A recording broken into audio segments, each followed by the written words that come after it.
Salam sejahtera Pak Ardiansyah.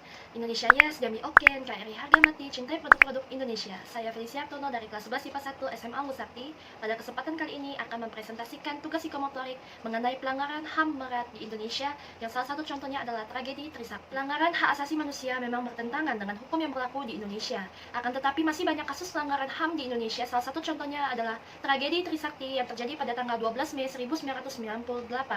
Jaminan HAM yang telah dilanggar dalam kasus itu adalah jaminan hak untuk hidup yang tercantum pada Undang-Undang Dasar Pasal 28A yang berbunyi, setiap orang berhak untuk hidup serta berhak mempertahankan kehidupannya. Dalam kasus tragedi Trisakti 1998, para anggota polisi dan militer atau TNI yang terlibat dalam kasus tersebut telah merenggut hak hidup mahasiswa Universitas Trisakti dengan cara menginjak, memukuli, dan menembak mahasiswa secara brutal, sehingga menewaskan 4 mahasiswa Universitas Trisakti serta ratusan korban lainnya yang luka-luka.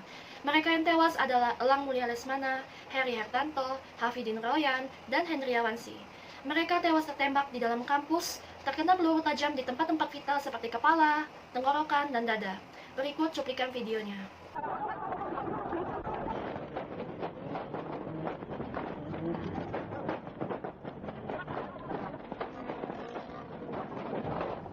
Kasus tersebut mengakibatkan beberapa pelanggaran HAM lainnya, yaitu terjadi amuk massa di mana-mana, bahkan etnis Cina juga menjadi sasaran.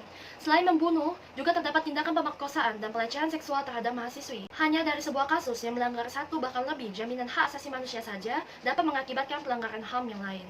Tentunya kejadian ini bukan tanpa sebab.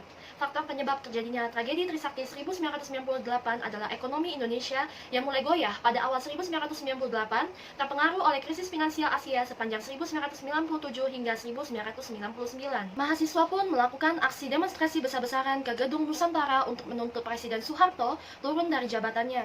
Tahun 1998 diwarnai sejumlah aksi yang menuntut pemerintah untuk segera melakukan reformasi akibat merebaknya korupsi, kolusi, dan nepotisme KKN yang membuat negara terseret pada krisis moneter. Adapun penanganan kasus yang dilakukan oleh pemerintah, yang pertama, Ketua Komnas HAM memutuskan pada tanggal 30 Januari 2017 untuk menyelesaikan pelanggaran hak asasi manusia tragedi Trisakti melalui jalur non-yudisial atau rekonsiliasi. Yang kedua, Menteri Koordinator Bidang Politik, Hukum, dan Keamanan yang saat itu dijabat oleh Wiranto pada Oktober 2016 juga mengatakan penanganan kasus pelanggaran hak asasi manusia berat tragedi Trisakti akan diselesaikan secara non-yudisial, yaitu musyawarah mufakat yang menguntungkan kedua belah pihak. Setahun setelah kejadian, proses hukum berjalan dan menyeret 6 terdakwa yang masing-masing dihukum 2-10 bulan. 3 tahun berselang, 9 terdakwa kasus penembakan mahasiswa Trisakti diadili di pengadilan militer dan dijatuhi hukuman 3-6 tahun penjara. Namun, yang diadili di pengadilan adalah pelaku lapangan, bukan pelaku utama.